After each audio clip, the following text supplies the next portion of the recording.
এই দেখো ইয়ে তোমার কোয়াশ কোপ্তাকারি করবো, ওই জন্য এর মধ্যে বেসন নিয়েছি, নুন, হলুদ, লঙ্কার গুঁড়ো, পেঁয়াজ কুচি, এই যে পেঁয়াজ কুচি, আর এই যে লঙ্কা কুচি, কালো জিরা দিয়ে এটাকে ভালো করে মাখবো, মেখে বল বল করে ভাজবো। ভেজে নিয়ে তোমাদেরকে দেখাচ্ছি। এই যে লঙ্কার কুচি দিয়েছি, পেঁয়াজ দিয়েছি, দেখতে পাচ্ছ? এটা এরকম সুন্দর করে মাখবো। বেশি বেসন দেবো না, বেশি বেসন দিলে না ভালো লাগবে না খেতে, ঠিক আছে? অল্প বেসন দিব যেন এটা বাইন্ডিং হয়, বাইন্ডিং হওয়ার মতন হলেই হবে। ভেজে নিয়ে তারপর আবার দেখাবো। পাশে ফুলি কোপ্তা ভেজে উঠিয়েছি। বাহ, দারুণ লাগছে দেখতে। হ্যাঁ, এবার আমি সর্ষের তেল দিয়ে দিয়েছি, তেজপাতা, শুকনো লঙ্কা দিয়ে দিয়েছি, একটু হিং দিয়ে দিলাম। হিং দেওয়ার পর 5 ফোড়ন দিয়ে দেবো। 5 ফোড়ন দিয়ে দিলাম, দিয়ে তারপরে এতে পেঁয়াজ কুচিটা দিয়ে দেবো। আর যারা নিরামিষ খাও তারা পেঁয়াজ রসুনটা স্কিপ করে দিবা, তাহলেই হয়ে যাবে।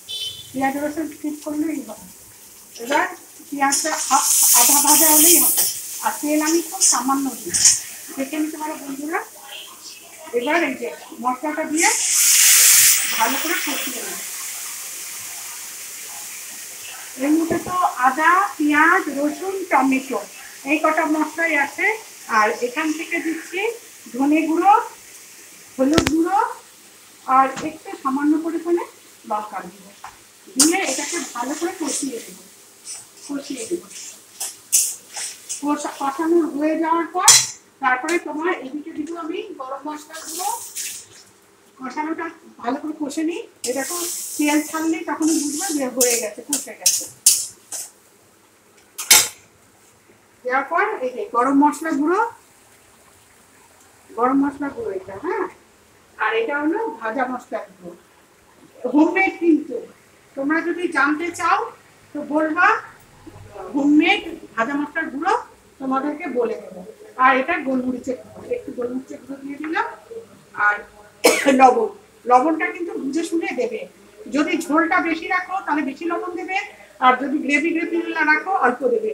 কারণ কোপ্তা যখন ভেজেছো তখন ওর মধ্যে কিন্তু লবণ পড়েছে, সেই জন্য অল্প অল্পই দেবে, ঠিক আছে? মশলাটা কষতে তো ওই জন্য কাশিটা হচ্ছে। আমি ইয়েটা বন্ধ করে দিয়েছি, নাহলে তোমরা শুনতে পাবা না, ওই জন্য। নাহলে এটা চালিয়ে দিলে গন্ধটা আসতো না, সাউন্ড আর কি। হ্যাঁ, হ্যাঁ, সাউন্ডটা জিরোতে দিয়ে দিয়েছে। হ্যাঁ, জিরোতে আছে। সাউন্ড হয় বেশি জোরে হলে সাউন্ড হবে, ওই জন্য। মশলাটা ভালো করে কষবে, তারপরে আমি জল দিয়ে দেবো। জল দেওয়ার পর যখন এটা ফুটে উঠবে, হ্যাঁ, গ্রেভি হবে, নামানোর একটু আগে আমি এটা দিব। আর নামানোর আগে একটু ঘি দেবো। ব্যাস হয়ে গেল আমার কোয়াশ কোপ্তা কারি। ফাইনাল লুক তোমাদের দেখাবো।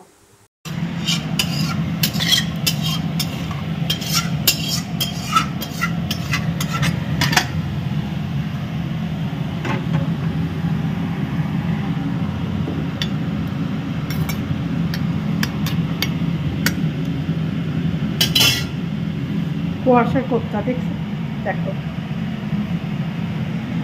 কোয়াশের কোপ্তা কারি একে বলে, ঠিক আছে না?